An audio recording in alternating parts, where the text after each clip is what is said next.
চিত্র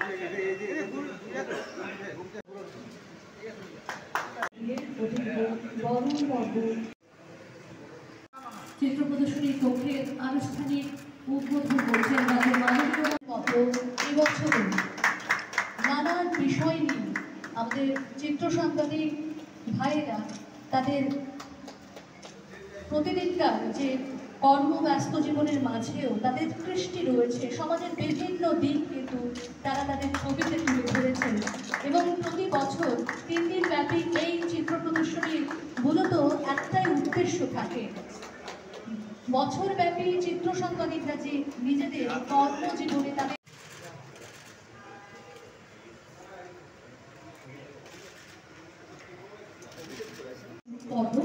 এবারে রাজ্যের মাননীয় মন্ত্রী সুশান্ত চৌধুরী সহ অভিনেতা চিত্র প্রদর্শনীর কক্ষ ঘুরে দেখছেন।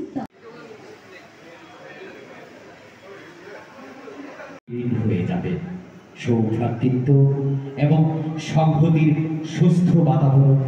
আপনাদের অ্যাক্রেডিটেশন কার্ড, সাংবাদিকদের সেখানে হেলথ ইন্স্যুরেন্স, আমাদের সাংবাদিকদের কোয়ার্টার, আমাদের সাংবাদিকদের বা সংবাদপত্রের গ্রেডেশন, সংবাদপত্রের অ্যাডভার্টাইজমেন্ট রেট বৃদ্ধি, সেগুলোকে নিয়ে ওনারা বরাবরই সেখানে সরব ছিল।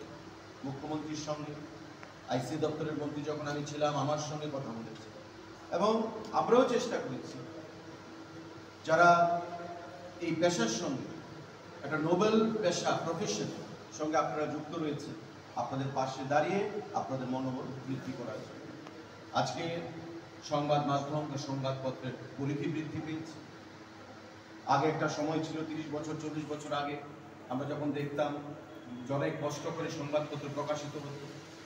আজকে অত্যাধুনিক মেশিনিস, আপনাদের যারা ফটোগ্রাফাররা আছেন আপনাদের ফটোগ্রাফি, আপনারা বহুমূল্যবান ফটোগ্রাফ যেটা দিচ্ছেন সেগুলো সুন্দর ঝকঝকে মেশিনে ছাপিয়ে জনতার কাছে সেগুলো পেশ করা হচ্ছে, বহির্রাজ্যে পাঠানো হচ্ছে এবং সোশ্যাল মিডিয়া একটা বিরাট ভূমিকা সেখানে পালন করছে। তো তারপরেও আমি বলবো যে ফটো জার্নালিস্ট যারা রয়েছে তাদের ভূমিকা সেখানে অনস্বীকার্য এবং আগামী দিনে গণতন্ত্রকে চতুর্থ স্তম্ভকে শক্তিশালী করতে মানুষের যে অব্যক্ত ভাষা সেটাকে বাস্তবে সঠিকভাবে রূপ দিতে আপনাদের ভূমিকা সেটা আগামী দিনে এগিয়ে নিয়ে যেতে হবে, ঊর্ধ্বে তুলে ধরতে হবে। ছিল সুদীপ দত্ত ভৌমিক, শান্তনু ভৌমিক এবং তারা দুজনই ছিল চিত্র সাংবাদিক।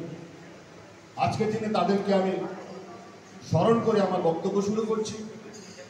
আমাদের এই রাজ্যে ছোট্ট রাজ্য হলেও সারা দেশের সাথে আমাদের যে ফটোগ্রাফির যে ইতিহাস এটা কিন্তু কোনো অংশে আমরা পিছিয়ে নেই।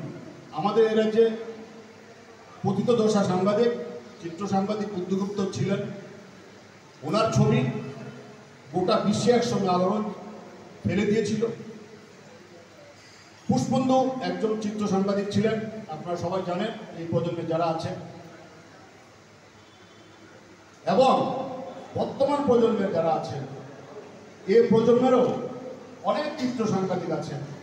এখানেও অনেক আছেন, পার্থজিতের মতন সাংবাদিক আছেন, বিক্রতাদের মতন সাংবাদিক আছেন, অভিষেক তারার মতন সাংবাদিক। 1839 সালে সর্বপ্রথম আমাদের আজকের